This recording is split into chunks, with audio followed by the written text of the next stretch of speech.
I fully expected coming out of UC Davis to end up going up to Napa, Sonoma, someplace. But there was a job opening for a new winery down in Monterey that looked interesting. It was a full winemaker job, which was interesting, but most of the jobs that were being offered in Napa and Sonoma at that point in time were assistant winemakers, lab techs, you know, cellar rats and cellar masters and things like that. And so I decided I'm going to try for this full winemaking position, and so I put my application in, and lo and behold, I went down and interviewed, and I got the job. So I figured that I didn't know Monterey very well, but this was a great kind of opportunity for me to have a full winemaking job right away, and so that brought me to Monterey. It was a discovery because I'd vacationed in Monterey and Santa Cruz quite a bit as a kid, but I didn't really know the Salinas Valley, which is a whole different animal. And it's very cool, it's coastal, it's marine influence kind of stuff. And I didn't quite realize that. So coming from where I grew up in the Central California area, the San Joaquin Valley, and being at Davis, I got this job, and and I was expecting it to warm up at some point in time, and never warmed up. But in a nutshell, I learned about Monterey, and I had some tough decisions to make. I'd met my future wife there. I was enjoying the wines. I love Chardonnay and Pinot Noir, and those wines were the wines that excelled in that area. And so, after thinking about it, I decided that, maybe Monterey is the best place for me to stay and not try and follow my friends up to Napa and Sonoma. So we actually started making wine in 1982 down there, Chardonnay first and added Pinot later. But it was really before the Santa Lucia Highlands appellation came into being. That the appellation was really formed around 1991. And so we were making wine there for several years. We happened to be using mostly vineyards in the future Santa Lucia Highlands appellation. So just for the love of the styles of wines and the wines that I was making like that, I just happened to kind of fall into the Santa Lucia Highlands. In the beginning, we were purchasing all fruit. We came from very humble beginnings. We were not rich people. We were making our own way, working our way up through life. And in 1996, we got offered a piece of property in the Santa Lucia Highlands. We were fortunate enough that we had built up enough savings and stuff to be able to buy that piece of property.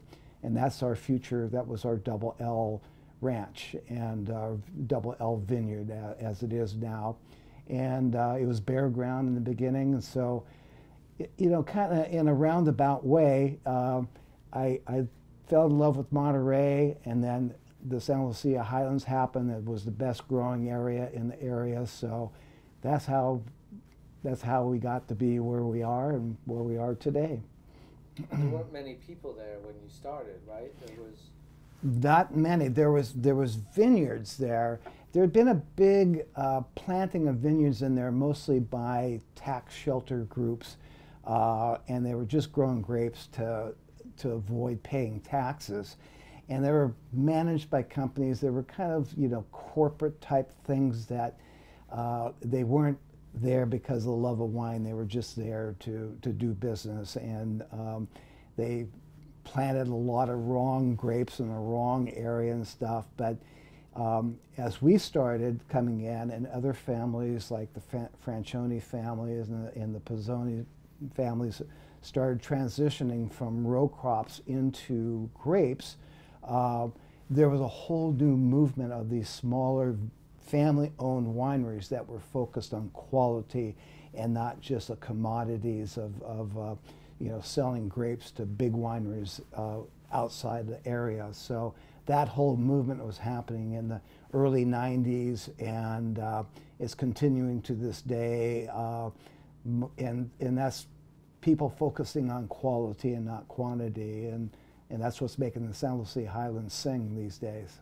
So the terroirs are very interesting. We're driven by lots of cool climate, fog, lots of wind in the afternoon, fair amount of sun. After the fog burns off in the morning, we have fair amount of sun. In combination with the whole Santa Lucia Highlands area is all hillside vineyards, and all the soils were washed out of the hills into what is now the alluvial flans in our vineyard sites. So our soils are very well drained, rocky, granular soils that vineyards love. Not very fertile, but that's great for growing quality grapes. Versus the whole Salinas Valley floor was all silt, laid down by the Salinas River. Very rich, soils, great for the lettuces and all the other row crops that are grown in the Salinas Valley during the summertime, but not very good grape land. So, but the elements of what we have is cool. A hot day in the Highlands is maybe 80 degrees. That's a hot day. So very typical day. It starts off foggy and 50 degrees in the morning. The fog burns off between 9 and 11:30 or so in the morning. We actually have our hottest part of the day is between 11:30 and 1 o'clock, where the sun is out, the fog is gone, but the winds haven't picked up. And as soon as that sun comes out, then we start getting a few breezes, and by afternoon there's like gale force wind blowing through there. So, cool climate, and the wind will actually shut down vines because the wind will actually dry vines out, and they become very protective. So when a very windy situation in the afternoon, the stomata on the leaves shut down and they stop. They shut down. So all that, the coolness and the wind, extends our whole growing season into a very long growing time in moderate temperatures, and they found that grapes accumulate flavors during these moderate temperature times. They accumulate sugar mostly in warmer areas, so we have a very slow sugar accumulation and a very high flavor accumulation happening all at the same time. And that's what adds to the great flavors of our grapes out of the Santa Lucia Highlands. We decided to go the organic route for two reasons. One, we kind of felt so lucky to be able to purchase this vineyard in the SLH. The land there changes hands very, very rarely. So to have a piece was just wonderful to us. We thought, how are we going to treat this piece of land the very best way? How are we going to be the best stewards? And what came to mind is just doing everything as good and as possible there. And organics came to mind immediately. We figured that if we farmed organically, we're really kind of stepping the lightest on the land, and also stepping the lightest on ultimately the fruit that comes off the vineyards. And so we decided to do that. Nobody else was doing it, so it was a challenge. We went into it, in a mindful way, in that we said, let's give it a try. We hope it works. If it doesn't, that's fine. We're not going to destroy the economic value of our company trying to do organic. We'll go conventional. But the nice thing is that it worked. And the added bonus, I think, is that because we use, all kind of, everything we use for mildew control, which is our biggest, challenge there, is that all our products are approved by the National Organic Program. They're very mild, soft products. And so we feel that the terroir of our fruit coming off that vineyard really shows through in the purest form, because we're not using these weird chemicals that other people are using. Yeah, the maturity of the grapevines is kind of really cool, because we're about 25 years old now at the Double L Vineyard.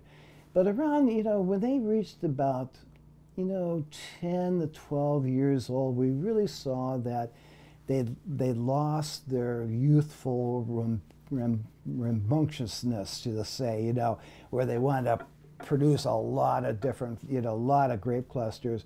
they started kind of stepping back and say, hey, there's more to this than trying to produce a bunch of grapes. They started moderating themselves. They started kind of taking life a little bit easier. They put out less crop every year and kind of self-moderate themselves. And it made our life a lot easier because we had to go in and, to keep quality up, we had to thin a lot, get too many grapes off the vine to make it more moderate. And now we hardly have to do that at all because the vine just does it on its own with maturity, with age. And so it's really a nice situation.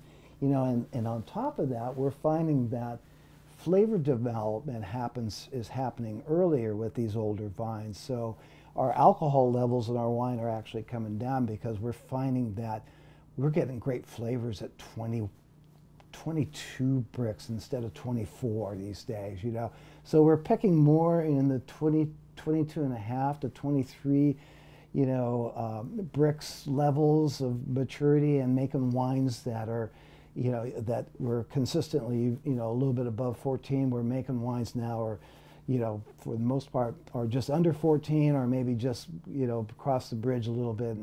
And we're floating on that 14% level alcohol in most of our wines right now, where it was probably 5 years ago it was more like maybe 14.3 or 14.4, So we're finding with the maturity that we get flavors early on. We don't want to make alcohol per se, so we pick earlier, making lower alcohol, and I think more balanced wines. We want to make wine that is good for people to drink several glasses of and still feel good the next morning.